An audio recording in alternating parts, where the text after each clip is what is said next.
नमस्कार, आप देख रहे हैं द बिहार टीवी। जैसा कि बिहार में बढ़ रहे अपराधों की अगर बात की जाए तो पिछले दिनों आप सबने देखा कि मुकेश सहनी जी के पिता की जो निर्मम तरीके से हत्या कर दी गई है, जिसपे जो बोल सकते हैं कि राजनीतिक में एक अलग तरीके का भूचाल सा आ गया है। ये तमाम जो मुद्दे हैं बिहार में हो रही है, उन सारे मुद्दों पर बात करने के लिए लोजपा रामविलास के मुख्य प्रवक्ता राजेश भट्ट जी हमारे साथ जुड़े हैं। इनसे बात करते हैं। सबसे पहले आपका नमस्कार है सर। बहुत बहुत धन्यवाद।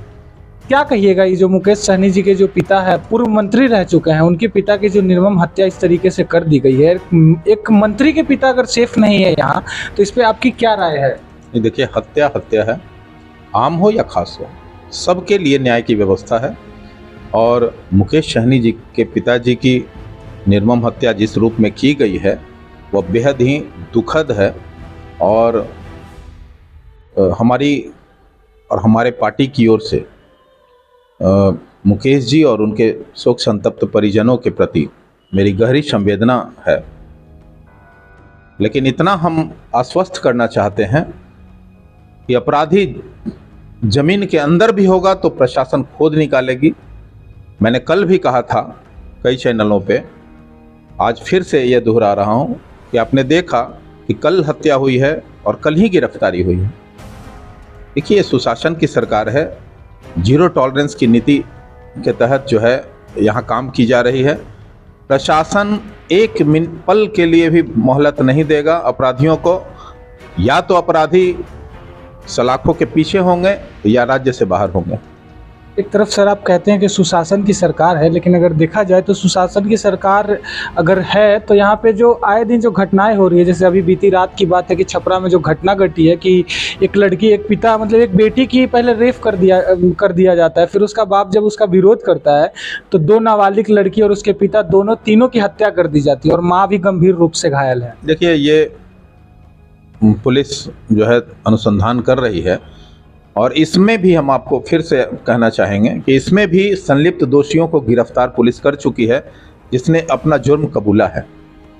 तो यह सब देखने से ये लग रहा है कि प्रशासन पूरी तरह मुस्तैद है। देखिए, घटना होना यह बेहद दुर्भाग्यपूर्ण है, किसी के साथ नहीं होना चाहिए। हम हर घटना पर दुख व्यक्त करते हैं, ये किसी सभ्य समाज के लिए नहीं है। बावजूद हम कह रहे हैं कि प्रशासन अपना काम कर रही है। अपराधी कोई भी हो वो बच नहीं पाएगा इस सरकार में। आपको नहीं लगता है सर कि बिहार में जैसे एक वक्त था जब यहाँ पे स्पीडी ट्रायल जो चलाया गया था बिहार सरकार के नीतियों के द्वारा, तो स्पीडी ट्रायल जब था तो जो क्राइम होती थी और जो घटनाएं घटती थी उसमें दोषियों को जल्द से जल्द सजा मिल जाती थी, तो ऐसा कोई नियम लाना चाहिए फिर से? इन घटनाओं में भी संलिप्त सभी दोषियों पर हम आश्वस्त करते हैं कि बहुत जल्द अनुसंधान करके इनको कठोर से कठोर दंड मुकर्रर कराने के लिए प्रशासन काम करेगी, सरकार काम करेगी। और एक सबसे बेहद और मुख्य सवाल यह है सर कि जब भी इस तरीके की जो घटना घटती है तो इस पर लोग जो है, पार्टी के लोग या फिर विपक्षी के लोग हैं, राजनीतिक शुरू कर देते हैं। जैसे बीते जो घटना हुई है मुकेश सहनी जी के पिता की, उसमें रोहिणी आचार्य जी का बयान आता है कि हमारे पीछे बीते दिनों की बात जब आती है तो लोग कहते हैं कि ये सरकार था, वो सरकार था, भ्रष्टाचार था, लेकिन अभी तो पूरा राक्षस ये आ गया है पूरा। इसमें क्या कहिएगा? अब देखिए, विपक्ष को यही दुर्भाग्य है कि किसी मौत पे भी राजनीति करने से ये लोग बाज नहीं आ रहे हैं। तो भाई, मौत मौत है, मौत दुखद होता है, किसी की भी हो, आम हो खास हो, सबकी।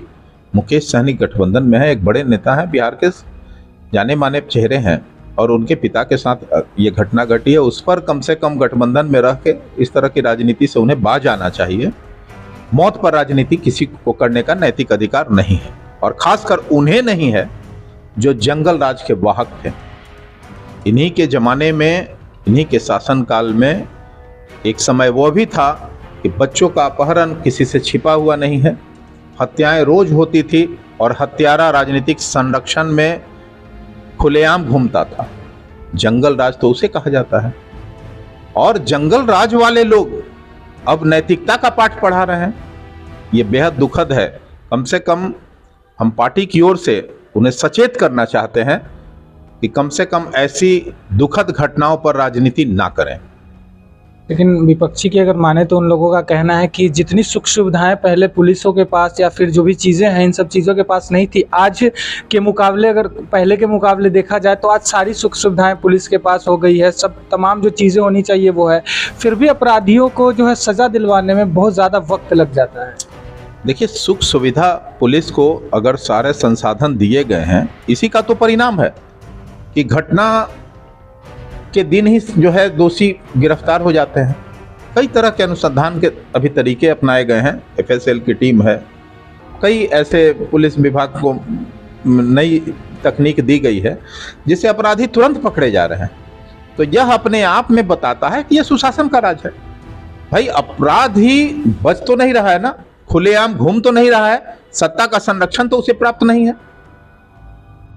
अरे उन्हें तो कोई बोलने का अधिकार नहीं है जब हत्यारा हत्या करने के बाद उनके घरों में बैठता था, उनके साथ बैठता था, और पीड़ित जब गुहार लगाते थे तो वो देख के हतप्रभ हो जाते थे। अब किससे न्याय की गुहार लगाएंगे? ये जो दोषी लोग पकड़े गए हैं सर, क्या इस पे मतलब जनता जो है भरोसा कर सकती है कि स्पीडी ट्रायल के तहत जैसे जल्द से जल्द सजा मिलती थी, इन लोगों को भी सजा दिया जाए? बिल्कुल, बिहार की जनता को मैं आश्वस्त करना चाहता हूं, सुशासन की सरकार है, अपराधी बेलगाम नहीं घूम सकते हैं। अपराधी जो दोषी हैं वो गिरफ्तार किए गए हैं, उन पे त्वरित कार्रवाई के तहत कठोर से कठोर दंड सुनिश्चित कराएगी सरकार।